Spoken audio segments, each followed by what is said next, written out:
আবার বাইতুল মুকাদ্দাস বিজয় হবে, আবার মুসলমানরা সারা দুনিয়ার ভিতরে বাইতুল মুকাদ্দাসকে বিজয় করবে, সারা দুনিয়ার মুসলমান একত্রিত হবে। আজ আমার মুসলমানদের জন্য আমাদের কলিজায় বড় দাগ কাটে। আমার ছোট ছোট বাচ্চাগুলা খাবারের যন্ত্রণায় দৌড়াচ্ছে, ছোট ছোট বাচ্চাগুলার থাকার মতো জায়গা নাই, খাবার মতো পানি নাই। সারা পৃথিবীর সবচেয়ে মাজলুম হচ্ছে মুসলমানেরা। বলার মতো জায়গা মুসলমানদের এখন আর নাই। জাতিসংঘ মুসলমানের পক্ষে বলে না, কোন সংস্থা মুসলমানদের পক্ষে বলে না। আপনি এখনই তাকালে মনে হবে ফিলিস্তিন মাজলুম হতে হতে মাটির সঙ্গে মিশে যাবে। এরপরেও দেখবেন যিনি আবার জিন্দা বানায় দিয়েছেন তিনি কে?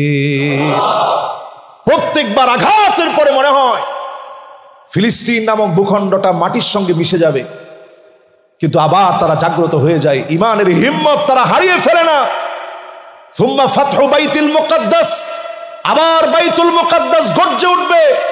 দিগন্তে প্রান্তে প্রান্তে কালেমার পতাকা উড়বেই উড়বে। কোন জালেম আটকা দিতে পারবে না, পারবে না, পারবে না।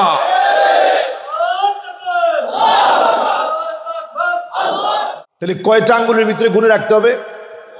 6টা। প্রথম হচ্ছে নবীজি দুনিয়া থেকে চলে যাবেন, মিলে গেছে। 2 নম্বর বাইতুল মুকাদ্দাসের বিজয়।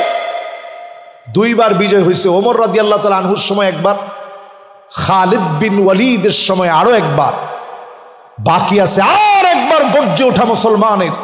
মুসলমান হচ্ছে লোহার বুট, কোন দাঁত দিয়ে চাবাইতে পারে এমন বিষাক্ত কোন দাঁত পৃথিবীর মধ্যে তৈরি হয় নাই, ঠিক কিনা বলেন?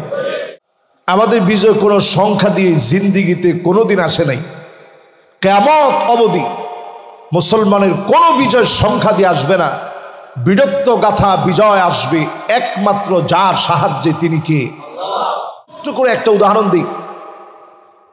সেই সময় এই অঞ্চলগুলো যে মুসলমানের কত আপন অঞ্চল। ইয়ারমুকের যুদ্ধ হবে, মুসলমানদের বিরুদ্ধে তারা লড়বে।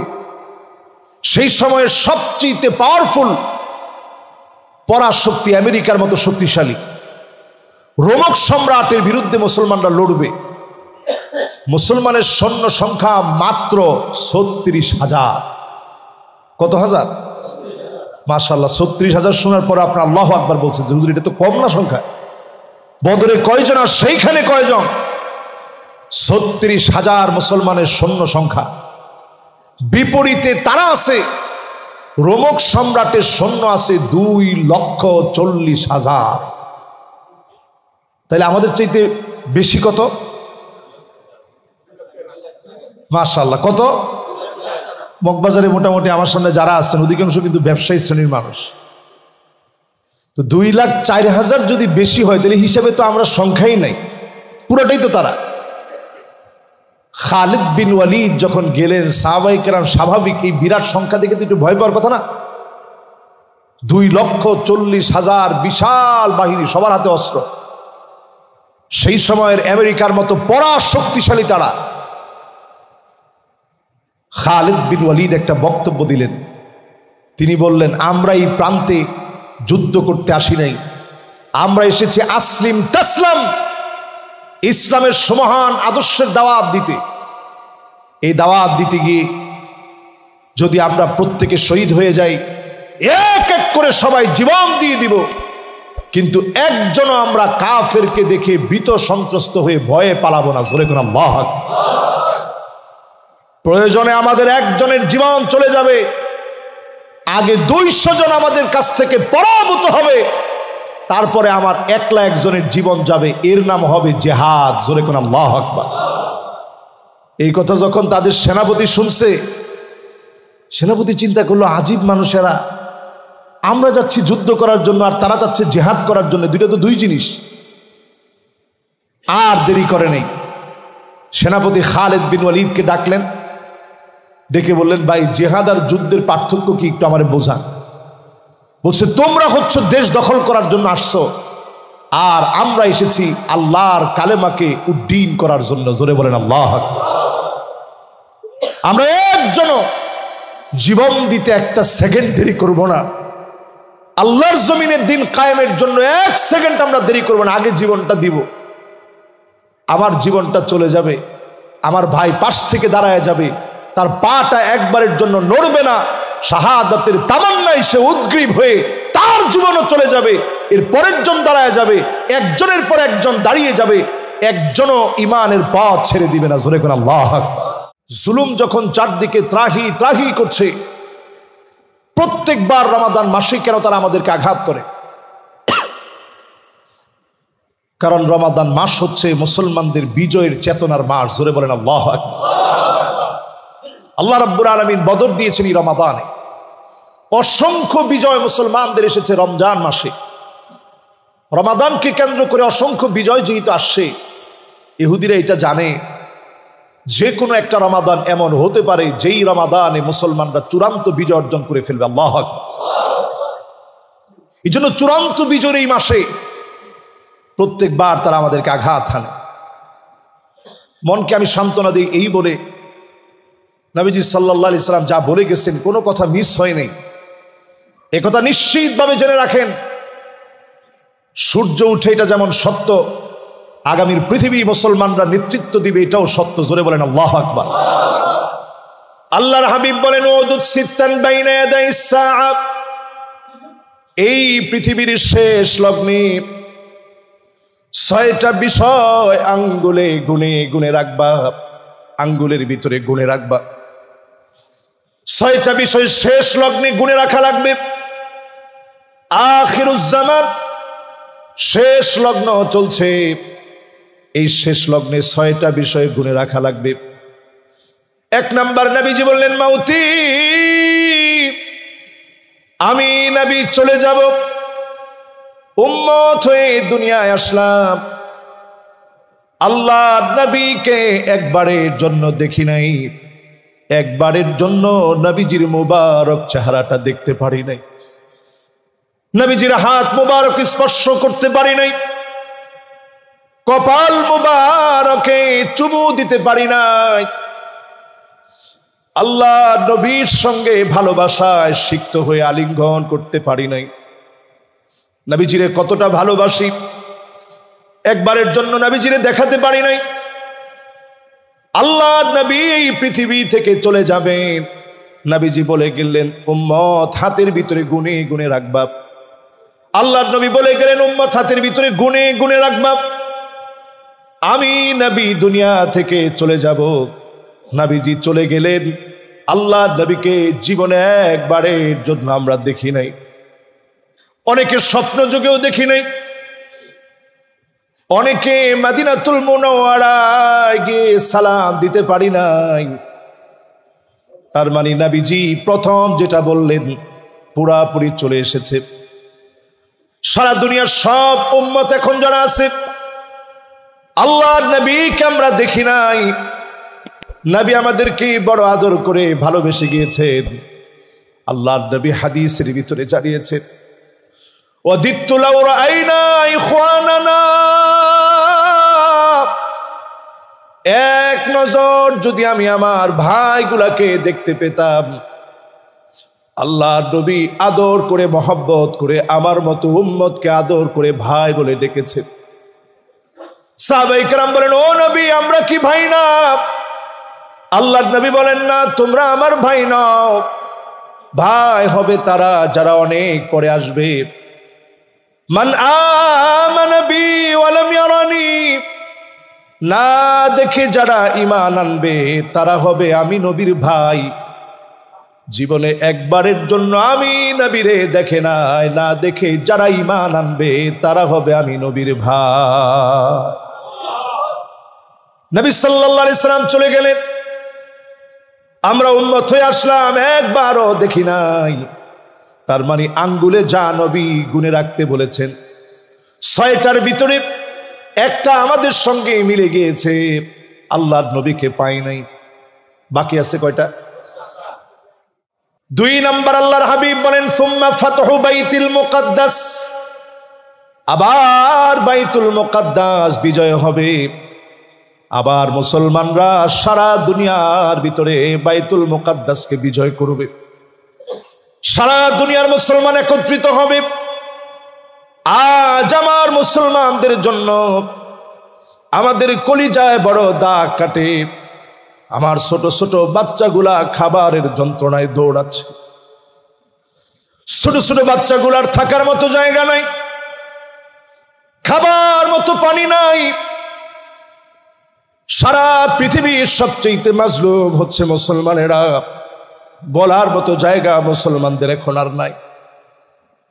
জাতিসংঘ মুসলমানের পক্ষে বলে না, কোন সংস্থা মুসলমানদের পক্ষে বলে না। আপনি এখনই তাকালে মনে হবে ফিলিস্তিন মাজলুম হতে হতে মাটির সঙ্গে মিশে যাবে। এরপরেও দেখবেন যিনি আবার জিন্দা বানায় দিয়েছেন তিনি কে? প্রত্যেকবার আঘাতের পরে মনে হয় ফিলিস্তিন নামক ভূখণ্ডটা মাটির সঙ্গে মিশে যাবে, কিন্তু আবার তারা জাগ্রত হয়ে যায়। ইমানের হিম্মত তারা হারিয়ে ফেলে না। সুম্মা ফাতহু বাইতুল মুকাদ্দাস, আবার বাইতুল মুকাদ্দাস গর্জে উঠবে। দিগন্তে প্রান্তে প্রান্তে কালেমার পতাকা উড়বেই উড়বে। কোন জালেম আটকা দিতে পারবে না, পারবে না, পারবে না। এটা মুসলমানের ইমানি হিম্মত। এই হিম্মত যদি আপনার ভিতরে না থাকে, আপনি অত্যন্ত দুর্বল কিসিমের মোমেন। সারা দুনিয়ার ভিতরে মুসলমানের সংখ্যা দিন দিন বাড়ছে। পৃথিবীর ভিতরে 2 কোটি মুসলমান এখন মার খাচ্ছে। 20 কোটি মুসলমান এখন ঘর ছাড়া শরণার্থী হয়ে গেছে। আপনি আজকে গুগলে গিয়ে সার্চ করে দেখেন পৃথিবীতে মুসলমানদের কি পরিমাণ মুসলমান মার খেয়ে যাচ্ছে। সারা দুনিয়ার এই মাজলুম মুসলমানদের পক্ষে দাঁড়ানো, অন্তত আমার কথা দিয়ে, আমার কাজ দিয়ে, আমার লিখনি দিয়ে, আমার সমর্থন দিয়ে সর্বশক্তিকে অ্যাপ্লাই করে মুসলমানের পক্ষে থাকা, এটা আমার ইমানি দায়িত্ব। সুম্মা ফাতহু বাইতুল মুকাদ্দাস, সালাউদ্দিন আইয়ুবী একবার বিজয় এনেছে। এমন অবস্থা হয়েছিল, এই জায়গাগুলো আমি নিজের চোখে দেখেছি। সালাউদ্দিন আইয়ুবী কেমন বীর ছিলেন। সেটাডেল কেল্লা নির্মাণ করে প্রান্তে প্রান্তে মুসলমানদের বিজয় এনেছেন। যেথায় গিয়েছেন আল্লাহ রাব্বুল আলামিন কোন জায়গায় খালি হাতে ফিরায় দেয় না। যেখানে গিয়েছে ওই জায়গাতে খালিদ বিন ওয়ালিদ বীরত্বগাথা ইতিহাস নিয়ে ফিরেছে। অবস্থা এমন হয়েছিল মুসলমানদের, আযান দেওয়ার মতো একজন মুআজ্জিন খুঁজে পাওয়া যেত না। ক্রুসেডাররা সবাইকে যখন হত্যা করেছে, খুব অল্প স্বল্প রক্তপাতের বিনিময়ে সালাউদ্দিন আইয়ুবী মুসলমানদের বাইতুল মুকাদ্দাসকে ফিরিয়ে এনেছিলেন। জোরে বলেন আল্লাহু আকবার। ফিরিয়ে আনার পর তিনি বলেছিলেন আবার বাইতুল মুকাদ্দাস তাদের হাতে চলে যাবে, অমুসলিমরা দখল করে নিবে। মুসলমান যখন চারিত্রিক সৌন্দর্য হারিয়ে ফেলবে। এখন মুসলমানের চারিত্রিক সৌন্দর্য আছে? রমাদান মাসে একটু চিন্তা করেন, এই রমাদানের এই শেষ দশক আসার আগ পর্যন্ত, এই পর্যন্ত আমাদের দেশে যে অঘটনগুলো ঘটছে, এতে করে কি মনে হয় যে আমাদের চারিত্রিক সৌন্দর্য আছে? এরপরে তিনি বললেন ততদিন পর্যন্ত বাইতুল মুকাদ্দাস কেউ ছিনিয়ে নিতে পারবে না যতদিন পর্যন্ত মুসলমান ক্ষমতার লোভী না হবে। এখন মুসলমানদের ভিতরে ক্ষমতার লোভ একেবারেই নাই। নাউজুবিল্লাহ, এটা কেমন কথা কোন আছে? সাহাবায়ে কেরামকে যদি দায়িত্ব দেওয়া হতো, নেন আপনার এই দায়িত্ব দেওয়া হলো, তিনি চিৎকার করে পাহাড়ের উপরে চলে যেতেন, আল্লাহ এই দায়িত্ব আমি কেমনে পালন করব? দায়িত্ব পাওয়ার পরে বলতেন ইন্নী উল্লিতু আলাইকুম ওয়া লাস্তু বিখাইরিকুম, আমি তোমাদের নেতা নির্বাচিত হয়েছি, তোমাদের চাইতে সেরা হয়ে যাইনি। যদি আমি ভালো কিছু করি আমাকে সহযোগিতা করবে, আর যদি মন্দ কিছু করি আমারে শুধরায়া দিবা, সংশোধন করে দিবা। আর আজকে নেতা হলে পরে আপনি যদি মানুষকে মানুষ না মনে করেন, আপনি বুঝবেন ক্ষমতা লোভী আপনি, যিনি টেনে হিচড়ে আপনাকে নামাবেন তিনি কে? তাহলে কয়টা আঙ্গুলের ভিতরে গুণে রাখতে হবে? 6টা। প্রথম হচ্ছে নবীজি দুনিয়া থেকে চলে যাবেন, মিলে গেছে। 2 নম্বর বাইতুল মুকাদ্দাসের বিজয়। 2 বার বিজয় হয়েছে। ওমর রাদিয়াল্লাহু তাআলা আনহুর সময় একবার, খালিদ বিন ওয়ালিদের সময় আরো একবার। বাকি আছে আর একবার গর্জে ওঠা মুসলমানের। মুসলমান হচ্ছে লোহার বুট, কোন দাঁত দিয়া চাবাইতে পারে এমন বিষাক্ত কোন দাঁত পৃথিবীর মধ্যে তৈরি হয় নাই, ঠিক কিনা বলেন? আপনাদের অনেকের মনে হচ্ছে যে হুজুর কোন কি, যে অবস্থায় মার খাচ্ছি, সংখ্যা 2 কোটি, আপনি একটু আগে বললেন 20 কোটি মুসলমানের ঘর নাই, এই মুসলমান কেমনি কি করবে?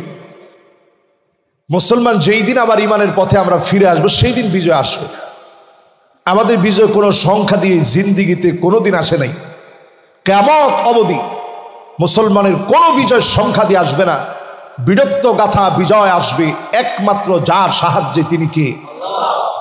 আমি ছোট্ট করে একটা উদাহরণ দিই। সেই সময়ে এই অঞ্চলগুলো যে মুসলমানের কত আপন অঞ্চল, ইয়ারমুকের যুদ্ধ হবে, মুসলমানদের বিরুদ্ধে তারা লড়বে। সেই সময়ের সবচেয়ে পাওয়ারফুল পরাশক্তি আমেরিকার মতো শক্তিশালী রোমক সম্রাটের বিরুদ্ধে মুসলমানরা লড়বে। মুসলমানের সৈন্য সংখ্যা মাত্র 36,000। কত হাজার? মাশাআল্লাহ, 36,000 শোনার পরে আপনার আল্লাহু আকবার বলছেন যে হুজুর এটা তো কম না সংখ্যা। বদরে কয়জন আর সেইখানে কয়জন?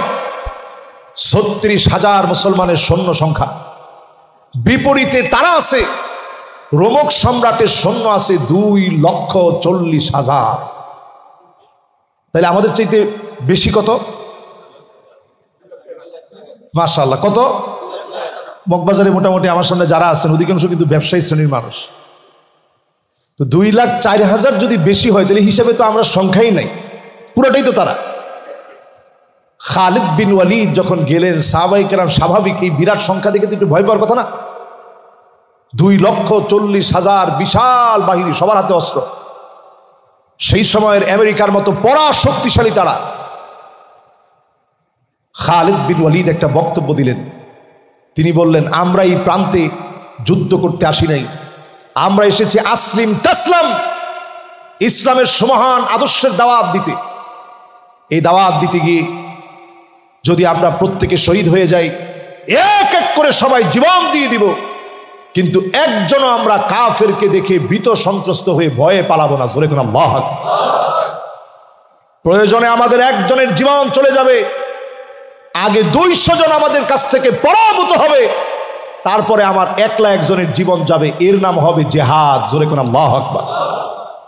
এই কথা যখন তাদের সেনাপতি শুনছে, সেনাপতি চিন্তা করলো আজীব মানুষেরা, আমরা যাচ্ছি যুদ্ধ করার জন্য আর তারা যাচ্ছে জিহাদ করার জন্য, দুইটা তো দুই জিনিস। আর দেরি করে নেই, সেনাপতি খালিদ বিন ওয়ালিদকে ডাকলেন, ডেকে বললেন, ভাই জিহাদ আর যুদ্ধের পার্থক্য কি একটু আমারে বোঝান। বলছে, তোমরা হচ্ছে দেশ দখল করার জন্য আসছো, আর আমরা এসেছি আল্লাহর কালেমাকে উড্ডীন করার জন্য। জোরে বলেন আল্লাহু আকবার। আমরা একজনও জীবন দিতে একটা সেকেন্ড দেরি করব না। আল্লাহর জমিনের দিন কায়েমের জন্য 1 সেকেন্ড আমরা দেরি করব না, আগে জীবনটা দিব। আমার জীবনটা চলে যাবে, আমার ভাই পাশ থেকে দাঁড়ায় যাবে, তার পাটা একবারের জন্য নড়বে না, শাহাদাতের তামান্নায় সে উদ্গ্রীব হয়ে তার জীবনও চলে যাবে। এর পরের জন দাঁড়ায় যাবে, একজনের পর একজন দাঁড়িয়ে যাবে, একজনও ইমানের পথ ছেড়ে দিবে না। জোরে কোন আল্লাহু আকবার। সেনাপতির সঙ্গে সঙ্গে ভূত চলে আসছে, কালেমা পড়ে মুসলমান হয়ে গেছে। সুবহানাল্লাহ। সেই দৃশ্যপট এমন তৈরি হয়েছে, রোমক সম্রাট তখন বাধ্য হয়ে একটা চিঠি লিখছে চীনের কাছে। আমরা তো এখন চীনের প্রোডাক্ট ছাড়া চিন্তাই করতে পারি না, তো তাদের কাছে সেই জমানায় চিঠি লিখছে রোমক সম্রাট। চিঠি লিখে বলছে, খালিদ বিন ওয়ালিদ 36,000 মুসলমান নিয়ে আসছে, আমাদের সঙ্গে লড়াই করবে, তুমি একটু সৈন্য পাঠাও, নাহলে আমাদের অবস্থা কাহিল। চীনের সম্রাট উল্টা লিখে দিছে, ইন্না কওমান লাউ আরাদু আন ইয়াখলা আল জাবাল লাখালাউ। মুসলমান এমন এক জাতি, মুসলমান যদি পাহাড়কে বলে পাহাড় তুমি সরে যাও, এক মুহূর্তের ভিতরে পাহাড় তার জায়গা থেকে সরে যাবে। আল্লাহু আকবার। কি ইমান দীপ্ত মুসলমান আমরা ছিলাম।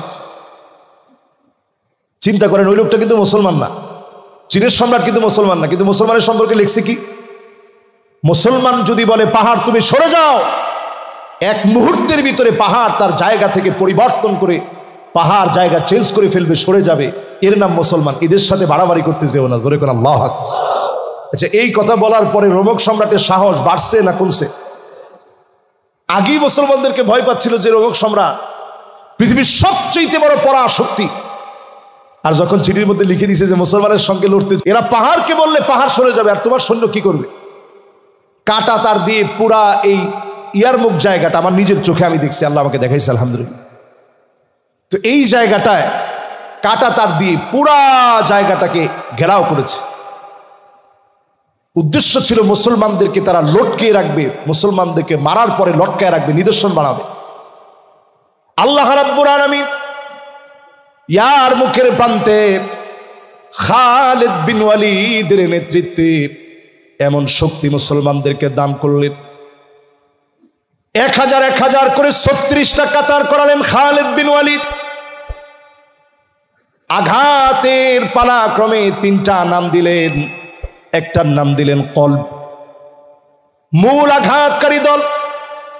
আরেকটার নাম দিলেন মাইমানা, ডান দিক থেকে আঘাতকারী দল। আরেকটার নাম দিলেন মাইসারা, বাম দিক থেকে আঘাতকারী দল। 3 দিক থেকে বীর বিক্রমে, বীর দর্পে মুসলমান যখন আঘাত করা শুরু করেছে, সময় বেশি যেতে হয় নাই। ক্ষুধার যন্ত্রণায় মুসলমানদের পেটগুলা পিঠের সঙ্গে লেগে গেছে। পানি পানি বলে ত্রাহি ত্রাহি করেছে। সেই মুহূর্তে মুসলমানদেরকে যিনি বিজয় দিয়ে দিয়েছেন তিনি কে? এক একজন সাহাবীর কয়েকটা করে তরবারি ভেঙে গেছে। খালিদ বিন ওয়ালিদের তরবারি ভাঙতে ভাঙতে ভাঙতে ভাঙতে আর নাই। ছোট্ট একটা ছুরি ছিল, এই একটা ছুরি দিয়ে অসংখ্য কাফেরদেরকে কুপকাত করেছে। জালেমরা পরাজিত হয়েছে, মাজলুম মুসলমানদের বিজয় অর্জন হয়েছে। জোরে কোন আল্লাহু আকবার। তাহলে বাইতুল মুকাদ্দাস আবার বিজয় অর্জন হবে ইনশাআল্লাহ। আমরা আমাদের মনে এতটুকুন বলতে চাই, সেই দিন আমরা ইনশাআল্লাহ দেখে যাব, যেদিন আমরা আমাদের বাইতুল মুকাদ্দাসকে ফিরে পাবো। আল্লাহর নবী 16 কিংবা 17 মাস যেই বাইতুল মুকাদ্দাসের দিকে ফিরে নামাজ পড়েছেন, সেই বাইতুল মুকাদ্দাস আমাদের অসংখ্য নবীদের স্মৃতি বিজড়িত এই বাইতুল মুকাদ্দাস, বারাকনা হাওলাহু, যার চতুর্পাশে আল্লাহ তাআলা বরকত দিয়ে দিয়েছেন, এই বাইতুল মুকাদ্দাস অবশ্যই বিজয় হবে, কোনো সন্দেহ নেই। তাহলে 2 নাম্বার শেষ। এবার আসেন 3 নাম্বারটায় যাই। সুম্মা মাউতানুন ইয়াখুযু ফীকুম কাকুআসিল গনাম। নবী আলাইহিস সালাতু ওয়াস সালাম বলছেন, এমন সময় পৃথিবীতে আসবে যেই সময়ে তোমরা নজর করে দেখবা, গড়ে গড়ে রন্ধ্রে রন্ধ্রে, পাড়ায় পাড়ায়, মহল্লায় মহল্লায়, সব জায়গায় ঠান্ডা জনিত একটা মহামারী আসবে। এবার আমি প্রশ্ন করি, ঠান্ডা জনিত এই মহামারী কি আসছিল? কি নাম? সুবহানাল্লাহ, অনেকে ভুলে গেছেন। কেমনে দোয়া পড়ছিলেন খেয়াল আছে? কি দোয়া? এখন জিজ্ঞাসা করলে অনেকে বলবে আল্লাহুম্মা ইন্নী আউযু বিকা মিনাল খুবসি ওয়াল খাবাইস। এটাই করোনার দোয়া। আচ্ছা, করোনার দোয়াটা কি একটু বলেন দেখি। হ্যাঁ, ওয়াল জুনুনি ওয়াল জুযামি ওয়া মিন সাইয়্যিল আসকাম। এই দোয়াটা তখন আমরা সবাই পড়ছি। এই দোয়া খালি করোনার দোয়া না, এটা কোথাও কিন্তু করোনার কথা নাই। এই দোয়া আলহামদুলিল্লাহ আমি এর অনেক আগে থেকে আমার মুসল্লিদেরকে একবারে বাইতুল আদব মসজিদ, যেখানে আমি আগে জুমা পড়াতাম, এখানে আমি সবাই মুখস্থ করাইছি। এটা সবাই মুখস্থ পারে। নতুন নতুন যত আইটেমের রোগ আসবে, সব রোগ থেকে মুক্তির জন্য এই দোয়াটা পড়বে। না জানা যত রকমের রোগ আসবে, নাম না জানা যত রকমের রোগ আসবে, সব রোগের জন্য এই দোয়াটা পড়বে। অত্যন্ত গুরুত্বপূর্ণ এই দোয়া। আমরা পারবো তো ইনশাআল্লাহ? আচ্ছা বলেন তো, 1450 বছর আগে নবীজি যা বলছেন এটার সাথে মিল আছে না নাই? পরে 4 নাম্বার আল্লাহর হাবিব বলেন, এমন সময় আসবে সম্পদ মানুষের বেড়ে যাবে, সম্পদ নিয়ে মানুষ খুশি হবে না, সম্পদ দিয়ে মানুষের মন ভরবে না, সম্পদ দিয়ে মানুষের মন ভরানো যাবে না। এমনকি 100 দিনার পর্যন্ত দিলে মানুষের মন ভরবে না, মানুষ খুশি হবে না। এখনকার সময়ে চিন্তা করেন, 1000 টাকা দিলেও মানুষের মন পাওয়া যায় না, ঠিক কিনা? কিন্তু একটা সময় ছিল এই 1000 টাকা দিলে মানুষ কত খুশি হইতো। এখনকার জমানায় মানুষ খুশি হয় না। এরপরে আসেন 4 নাম্বারের পরে, যেই তো সময় স্বল্প হয়ে যাচ্ছে, আজকে অনেকগুলো বিষয় বলতে হবে, সংক্ষেপে বলি। 5 নাম্বারে, লা ইয়াবকা বাইতুন মিনাল আরব ইল্লা দাখালাতহু আল্লাহর হাবিব মুহাম্মদ সাল্লাল্লাহু আলাইহি ওয়াসাল্লাম বলছেন, আরবের এমন একটা ঘর থাকবে না যেই ঘরের ভিতরে ফিতনা ঢুকবে না। এই কথা বলতে গেলে মন কেঁপে ওঠে, আমার বিষণ্ণতা বেড়ে যায়। আরবের ঘরে ঘরে ফিতনা ঢুকে যাবে। আজকে তাকায় দেখেন, আমার ফিলিস্তিন ক্ষুধার্ত অবস্থায় আছে। দুবাইয়ের বিলাসিতার কোনো কমতি নাই, আছে? আহারে মুসলমান, গত 2 বছর আগে আমি দুবাই গিয়েছি। ভাগ্যক্রমে ওই যে বললাম আমার চেতনায় ফিলিস্তিন, তো ওই দিন আমার পাঞ্জাবি পরা ছিল, ঠিক এই পাঞ্জাবি। আমি তো আর বিষয়টা এইভাবে জানিও না, চিন্তাও করি না যে এটা একটা পাঞ্জাবির ভিতরে একটা ডিজাইন করা, অসুবিধা কি? তো আমি যখন গেলাম পাঞ্জাবি এটা পরা, আর আমার ব্যাগের ভিতরে, লাগেজের ভিতরে একটা ফ্ল্যাগ আছে ফিলিস্তিনের, ওটা আমার মনে নেই, আমার বাচ্চার জন্য আমি মিশর থেকে কিনছি।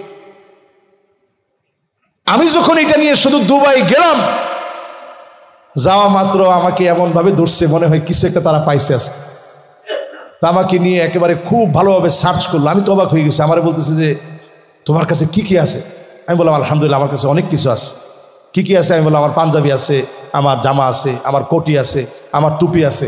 আরে না বেটা, এইগুলা না, তোমার কাছে আর কি কি আছে? আমি বলছি না, আর তো কিছু নেই। কয় না, তোমার ব্যাগটা খোলো। তো ব্যাগটা খোলার পরে কোনো একটা কোনায় গিয়ে এই মাফলারটা পেয়ে গেছে, যেটার মধ্যে ফিলিস্তিনের শুধু ফ্ল্যাগ দেওয়া। সে মনে হয় কি যেন পেয়ে গেছে, ফোন দিয়ে একেবারে ফোর্স টোর্স আইনা একবারে ভরে ফেলছে। সবাই এসে বলতেছে হায় হায় হায়, এই জিনিস তোমার কাছে? আমি চিন্তা করলাম আল্লাহু আকবার, সামনের দিন আসতেছে মুসলমানের, যারাই ফিলিস্তিনকে পিঠ দেখাবে এরা প্রত্যেকে জুলুমের শিকার হবে, একজনও আল্লাহর আযাব থেকে বাঁচতে পারবে না। ঠিক কিনা বলে? আল্লাহর ধরা আসতেছে এই দেশগুলোর জন্য। আপনি দেখবেন আজকের জুমাতে, রমাদানের একেবারে শেষ লগ্নে, আমি আমার প্রাণপ্রিয় মুসল্লিদেরকে নিয়ে কথা বলতেছি। আযাব আসতেছে পৃথিবীর জন্যে। যারা মুসলমানদের পক্ষে বলে না, নিজেদেরকে মুসলমান বলে মনে করে, এদের জন্য আযাবটা কত ভয়াবহ হবে আপনি একটু চিন্তা করে দেখেন। আল্লাহর ধরা বড় কঠিন, অলরেডি শুরু হয়ে গেছে। হাত্তা তাকুনু আরদুল আরব মুরুজান ওয়া আনহারা, গোটা আরবটা সবুজ হয়ে যাবে। আপনারা এখন অলরেডি ছবি দেখতেছেন, আরব সবুজ হয়ে যাচ্ছে, বন্যা হচ্ছে, বৃষ্টি হচ্ছে। জিন্দেগিতে কোনোদিন আরবের ভিতরে এই দৃশ্য নয়। এখন শুরু হইল কেন? আল্লাহ ধরতেছে। প্রিয় ভাইয়েরা আমার, দুবাই গত বছর যে বন্যা হয়েছে, রোড ঘাট সব তলায় গেছে। প্রযুক্তি আর টাকা দিয়া খুব অল্প সময়ের ভিতরে সে ঘাটতিকে তারা পুষিয়ে নিয়েছে। কিন্তু ঘাটতি আল্লাহ তাআলা এমন ঘটায় দিতে পারে, যেটা পুষায়া নেওয়ার মতো ক্ষমতা টাকা দিয়ে আপনি এটা পুষায়া নিতে পারবেন না। ঠিক কিনা বলেন? আমি অবাক হয়েছি, একটা ফ্ল্যাগের কারণে মনে হয় আমি জঙ্গি, আমার এমনভাবে ধরছে। আমি তারপরে কয়েকটা কথা বলছি তারে। আমি বলছি দেখো, আমি 5টা দেশ সফর করার জন্য আসছি, তোমার দেশ যদি তুমি সফর করতে না দাও কোনো অসুবিধা নেই, আমি চলে যাই। কিন্তু তুমি মনে রাখো, ফিলিস্তিন এটা আমার দেশ, দারু মাকাররিল মুমিনিন, এটা মোমেনদের আবাসস্থল। প্রত্যেকের মোমেনের হৃদয়ের ভিতরে ফিলিস্তিনের মায়া থাকতে হবে। যদি না থাকে, আপনি শুধু শুধু নিজেকে মুসলিম মনে করেন, সত্যিকারের মুসলমান আপনি হতে পারেন। এটা বলছি, পরে বলতেছে কইছে আনতা শেখ মাশাআল্লাহ, খালাস সিব সিব, তুমি আসলে শায়েখ মানুষ, তোমার এটা ঠিক হয় নাই। আচ্ছা ঠিক আছে, অসুবিধা যাও। অনেকক্ষণ পরে, প্রায় আধা ঘন্টা পরে আমারে তল্লাশি করে এত জবাব দিই, তারপরে কয় টাকা আমার সাথে আছে সব দেখার পরে যখন আমি ফিলিস্তিনের মহব্বতের কথা বললাম, আমি বললাম প্রয়োজনে আমি যাব না। এরপরে আমার বলতেছে না ঠিক আছে, তুমি শায়েখ মানুষ, ঠিক আছে। ফিলিস্তিনের মহব্বতে আমাদের হৃদয়ে এতটুকুন ভালোবাসা যদি না থাকে, আসলে আমরা ইমানদার হতে পারি নাই। রাসূল বলেছেন আরবের প্রত্যেকটা ঘরে ঘরে ফিতনা ঢুকবে। একদিন নবীজি ঘুম থেকে জাগ্রত হলেন। নবীজির ঘুম আমাদের মতো ছিল না। নবীজি ঘুমাইলে যা দেখতেন ওইটা ওয়াহি। নবীজি ঘুম থেকে জাগ্রত হয়ে সেটা আমাদের সামনে পেশ করতেন। নবী করিম সাল্লাল্লাহু আলাইহি ওয়াসাল্লাম ঘুম থেকে উঠলেন, উঠে নবীজি দেখালেন এইভাবে, ঠিক আঙ্গুলটাকে এইভাবে করে দেখালেন, ইয়াজুজ এবং মাজুজের দেওয়ালের ভিতরে এতটুকুন ফাটল ধরে গেছে, এইভাবে আঙ্গুল দেখালেন। 3 বার নবীজি বললেন ওয়াইলুল লিল আরব, ধ্বংস আরবের জন্যে। আবার বললেন ওয়াইলুল লিল আরব, ধ্বংস আরবের জন্যে। আমার নবী বিশ্ব নবী আবার বললেন ওয়াইলুন লিল আরব, ধ্বংস আরবের জন্য। কয়বার হইল? 3 বার নবীজি বললেন আরবের ধ্বংস হয়ে যাবে। উম্মে সালামা বললেন ওগো নবীজি আনুহলিকু ওয়া ফিনা সালিহুন, আমরাও কি ধ্বংস হয়ে যাব? আমাদের মধ্যে এত বড় বড় নেককার আর দিনদার আছে, আমরা কি ধ্বংস হয়ে যাব? আল্লাহর নবী বললেন হ্যাঁ তোমরাও ধ্বংস হয়ে যাবা। ইদা কাসুরাল খাবাস, খারাপি যখন বেড়ে যাবে, অন্যায় যখন বেড়ে যাবে, আরবকে যিনি ধ্বংস করে দিবেন তিনি কে? এখন একটু আপনি নজর দিয়ে দেখেন, রিয়াদের ভিতরে কাবার মতো করে মঞ্চ সাজি পপ তারকাদেরকে দিয়ে সেখানে নাচ গান হয়েছে, ড্যান্স হয়েছে। এই বিষয়টাকে আপনি স্বাভাবিক মনে করেন? নিয়ম সিটি নামে একটা সিটি তারা ঘোষণা করেছে, যেখানে মদের পারমিট থাকবে, কূটনীতিকরা যাবে মদ পান করবে, লাইসেন্সদারীরা মদ পান করবে, উড়ন্ত ট্যাক্সি থাকবে, চাঁদের ধুলিবালি থাকবে, মানুষ যেন ফিল নিতে পারে, সমুদ্র কেন্দ্রিক বেহায়াপনা সব থাকবে। আরবের লোক যেন ইউরোপে গিয়ে বেহায়াপনা করতে না হয়, এখানে আসলেই যেন যথেষ্ট হয়। যদি আপনি এইভাবে আরবরে ধ্বংস করেন, আল্লাহর কসম আগামীর দিনের আযাব বড় ভয়াবহ হবে। আমাদের বড় মায়া লাগে, এই কথাগুলো বলতে বড় কষ্টও লাগে। দিন যাচ্ছে, পরিবেশ চেঞ্জ হয়ে যাচ্ছে। রক্ষণশীল একটা দেশ হঠাৎ করেই নারীদেরকে অবাধ বিচরণের সুযোগ দিয়েছে। হুক্কার দোকানে এখন ওপেন নারীরা হুক্কা টানতেছে, রাস্তাঘাটে ওপেন সিগারেট খাচ্ছে, নারীরা ওপেন গাড়ি ড্রাইভ থেকে শুরু করে দোকানে পাটে সব জায়গায়। আমাদের দেশে আর কয়জন নারী কি করে? আরবে এর চেয়ে বেশি সয়লাভ হয়ে গেছে। ধ্বংস এমনি না তো, বাকি আছে 6 নাম্বারটা। এই যে 5 পর্যন্ত বললাম, শুধু বাইতুল মুকাদ্দাসের বিজয় ছাড়া নবীজি শেষ জমানায় আঙ্গুলে যা গুনে রাখতে বলছেন একটাও বাকি নাই, সবগুলো আমাদের চোখের সামনে চলে আসছে। ঠিক কিনা বলেন? এরপরে আল্লাহর হাবিব বলেন সুম্মা হুদনাতুন, 6 নাম্বার এটা, তাকুনু বাইনাকুম ওয়া বাইনা বানিল আসফার ফায়াকদিরুন। আল্লাহ রাব্বুল আলামিন মুসলমানদের এমন সময় আসবে, আল্লাহর গোলাম হয়ে মুসলমানেরা খ্রিস্টানদের সঙ্গে চুক্তি করবে। একটু হিসাব করেন আল্লাহর কি ইচ্ছা। যেই বছর আমি উজবেকিস্তান গিয়েছি, ওই বছর সেখানে একটা বিরাট সেমিনার হয়েছে। হঠাৎ একদিন বলতেছে যে আজকে সব বন্ধ, কেউ হোটেল থেকে বেরোতে পারবে না। কি ঘটনা কি? বলছে যে পাকিস্তান, ইরান, ইরাক, তুরস্ক সহ উজবেকিস্তান, তুর্কমেনিস্তান, কিরগিজস্তান সব আজকে একত্রে বসবে, রাশিয়া সহ একটা চুক্তি হবে।